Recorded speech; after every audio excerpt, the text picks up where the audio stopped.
Assalamualaikum warahmatullahi wabarakatuh. Saya Sofia Salsabila, NPM 75, akan mempresentasikan tentang menyusun menu seimbang ala chef.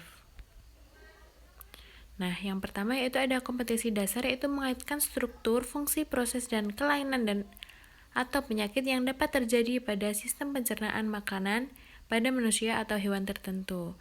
Nah, ini pengalaman belajarnya itu untuk menyusun menu seimbang bagi orang sehat. Nah, kemudian langkah kerjanya yaitu mempelajari cara menyusun menu seimbang sehat dan cara menghitung kebutuhan energi yang harus terpenuhi dalam satu hari.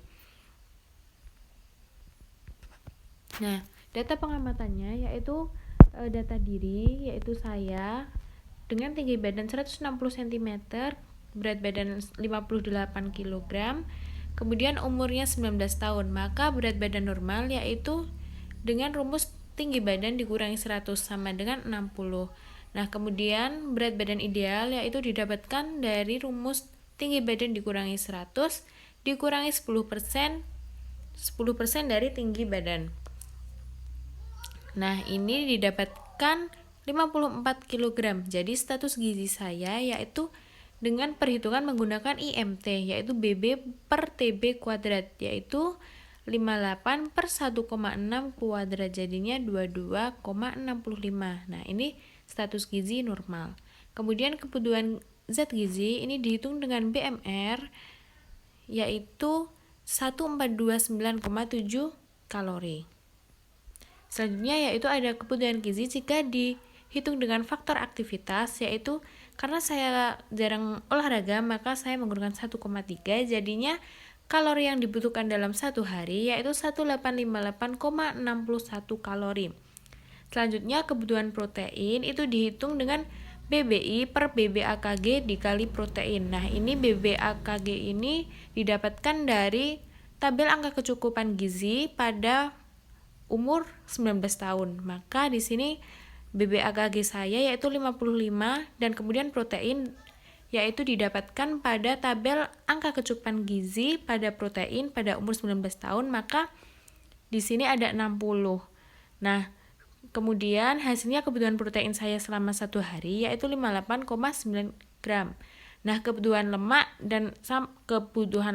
karbohidrat, air. Nah, ini rumusnya sama dengan kebutuhan protein yaitu dengan BBI per BBAKG dikali, kalau kebutuhan lemak itu dikali lemak yaitu 63,8 gram, kemudian kebutuhan karbohidrat itu dikali dengan kebutuhan karbohidrat menurut AKG yaitu 360, jadinya kebutuhan karbohidrat saya yaitu 353,45 gram. Kemudian kebutuhan air yaitu kebutuhan air AKG yaitu 2350, sehingga kebutuhan air saya selama satu hari yaitu 2307,2 ml. Kemudian kebutuhan FeE yaitu 18 mg, kebutuhan vitamin A 600, kebutuhan vitamin C 75, kebutuhan fosfor yaitu 700, kebutuhan Ca yaitu 1000 mg. Selanjutnya yaitu ada tabel menu makanan dan zat yang dikandungnya. Nah, di sini saya membuat menu untuk makan pagi, siang, dan malam. Yang makan pagi yaitu bisa dilihat dalam tabel. Menunya yaitu nasi, oseng buncis, telur ceplok, pisang, susu sapi. Kemudian pada makan siang yaitu nasi, sop bening, tempe bacem, semangka. Kemudian malam yaitu nasi, tumis jipang, ayam goreng, jus mangga. Nah, ini dihitung dengan kalori, karbohidrat, lemak, protein, Fe, vitamin A, vitamin C, P, dan Ca. Ini berdasarkan tadi kebutuhan kalori pada setiap satu hari yang telah dihitung sebelumnya.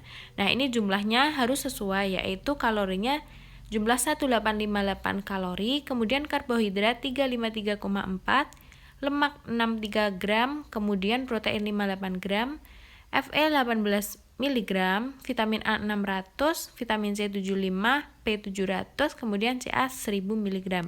Dengan demikian maka kebutuhan kalori saya satu hari itu bisa terpenuhi menurut AKG. Kemudian ada analisis data hasil pengamatan. Nah, ini kalori yang diperlukan oleh tubuh setiap harinya itu berbeda-beda tergantung pada aktivitas, usia, berat badan, dan jenis kelamin. Nah, kebutuhan kalori rata-rata pria dewasa yaitu 2.500 kalori, sedangkan perempuan dewasa yaitu 2.000 kalori.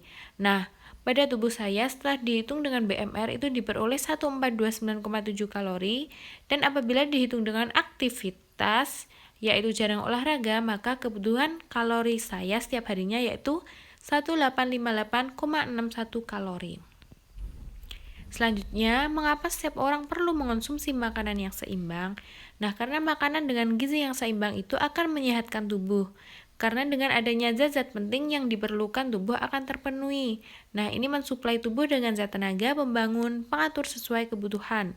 Kemudian menurut Yanuarti 2019, makanan seimbang itu dapat meningkatkan benteng pertahanan utama dan individual setiap orang untuk membangkitkan imunitas tubuh yang mempengaruhi kesehatan manusia. Selanjutnya, apakah sama kebutuhan kalori antara orang yang bekerja berat dengan orang yang bekerja ringan? Nah, ini kebutuhan kalori setiap orang itu berbeda-beda tergantung juga dari aktivitasnya. Semakin besar aktivitas maka kebutuhan kalori juga semakin besar. Hal ini disebabkan karena energi yang terbuang saat melakukan aktivitas, sehingga banyak energi yang keluar harus diimbangi dengan jumlah kalori yang sama pula. Nah, perbedaan kalori antara pekerja berat dan pekerja ringan pada dasarnya itu untuk mencapai keseimbangan asupan gizi dengan beban kerja. Nah, penurunan gizi yang tidak sesuai dengan beban kerja itu dapat menyebabkan penurunan produktivitas dan kapasitas kerja. Ini menurut Yuliani 2008.